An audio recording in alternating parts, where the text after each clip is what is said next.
Even when I was alone, I never stopped taking those vitamins. Meanwhile, cultural changes swirled around me. Long hair on boys became a trend, and that seemed to work in my favor. But my changes went deeper. While some boys began to grow facial hair, my body was doing something different entirely. One day, while looking in the mirror, I saw that my jeans no longer fit properly. My waist was smaller, my hips fuller, my thighs seemed rounder. My mother encouraged me to keep my hair long, saying it suited me. And she was right. When I looked again, I saw that I had no chest hair. Instead, I had the beginnings of actual breasts. Within months, they grew larger, fuller, more developed than many of the girls at my school.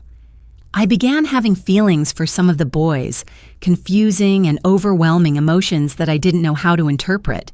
The girls I was close with told me I had a way of understanding them that most boys lacked, but I was caught between two worlds.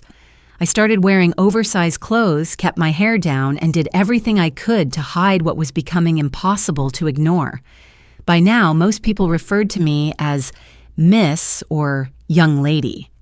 Strangely, I didn't mind. In fact, I liked it. But deep inside, I knew I needed clarity. I turned to my mother again. She'd always been there, the only family I had. I needed to tell her what I was feeling. The confusion, the growing attraction to boys, the fear and the thrill. My breasts had grown, my waist narrowed, and I found myself staring at the mirror, seeing a body that most girls would envy. When the boys teased me for having a different voice, I simply retreated into myself. But the questions became too loud to ignore. I took my vitamins, as always. One evening, she said we needed to talk. Her voice was gentle, but I felt something heavy beneath it. She revealed something that changed everything. After my father left, she confessed, she grew disillusioned with men. Raising a boy wasn't something she could imagine anymore. She had dreamed her whole life of having a daughter. So she made a decision early on, one that would shape both of our lives. She chose to raise me as the daughter she always wanted. We cried together. She told me she had surprises waiting. That night, I returned to what used to be my old bedroom, and in place of my childhood dresser stood a new one. She asked me to open it. Inside were soft pajamas, delicate nightgowns, barrettes, rings, and headbands. I exhaled, overwhelmed. I felt happiness, confusion, and gratitude all at once. It was time for a truly honest conversation, one between women. We sat down and shared our fears, our truths. I told her everything I'd held inside. She then shared a secret of her own. She had been saving money and working closely with a trusted physician. Over the next 2 hours, we talked, cried, and stood in front of the mirror together. I wondered if I could continue living as the boy I was born as, but the reflection told me something different. I asked her about the limitations of anatomy, about how I could truly become myself. Her response was simple. It's possible. The choice was mine. In time, I made my decision. I underwent the procedure. When I awoke, it was done. A nurse whispered that everything had gone according to plan. There was no going back. My mother had finally found the daughter she'd dreamed of. And I had found myself. As I healed, we went shopping together, flipping through catalogs, trying on clothes. I realized that more than half the world was female, and I didn't feel comfortable as a boy. I loved the art of being a woman. Perfume, jewelry, brushing my hair, choosing outfits. There was joy in it, a kind of freedom I had never known. I loved being a girl. Eventually, I wanted to share that joy with someone. I decided that if I ever was with someone intimately, he would need to be gentle and kind. After my mother passed away, I considered whether a life with a woman might also be possible. Either way, I knew I wanted love, affection, and the intimacy of being cherished. It's true.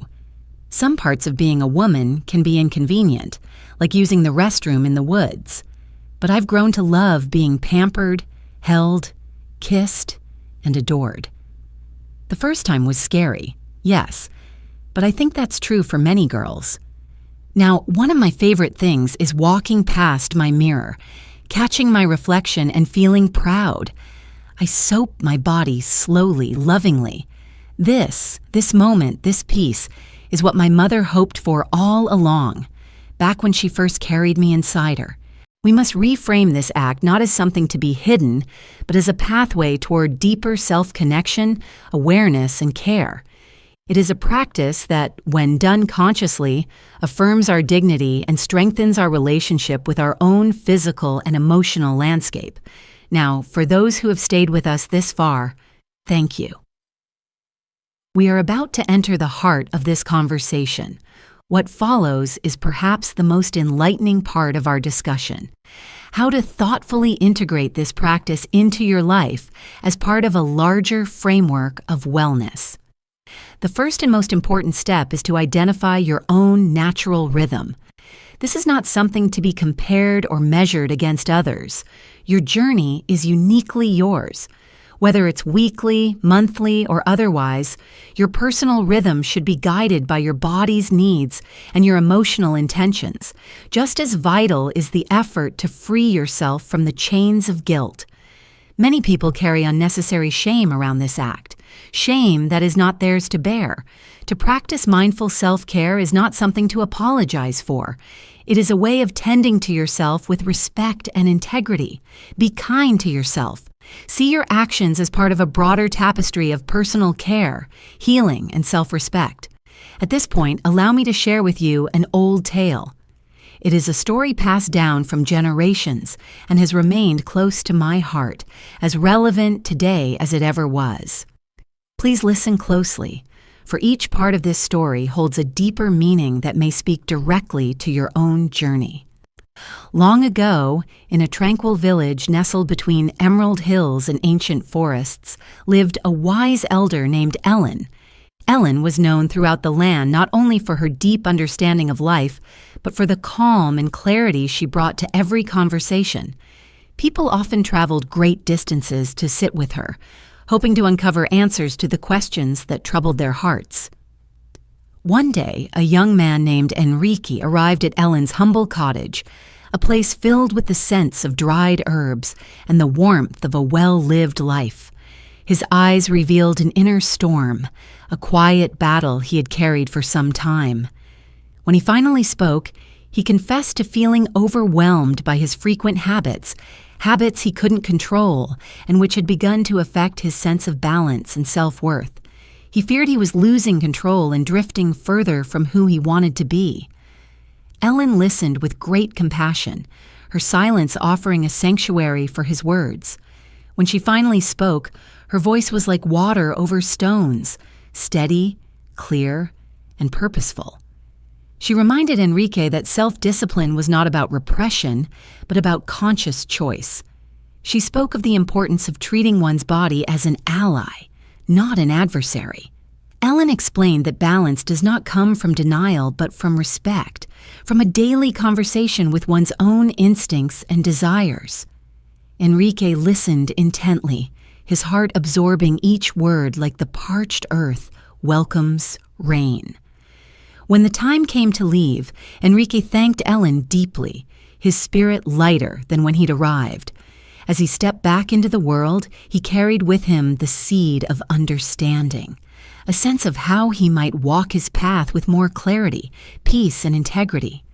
And thus, the wisdom of the elder lived on, not in books or proclamations, but in the quiet, thoughtful actions of those she had touched. Now I ask you, what wisdom are you taking away from today's conversation? We've unpacked truths that are seldom spoken, challenged long-standing myths, and looked to both science and ancient traditions for guidance. Reflect for a moment. What stood out to you? What insight might you integrate into your own path of self-respect and care? Share one takeaway in the comments below. Your words may be the encouragement someone else needs to begin their own journey of understanding. And if you found value in this video, please don't forget to like, share, and subscribe to our channel. Your support enables us to keep bringing you thoughtful content that informs, inspires, and uplifts. Thank you for being here. Until next time, take care and continue walking your path with grace and intention.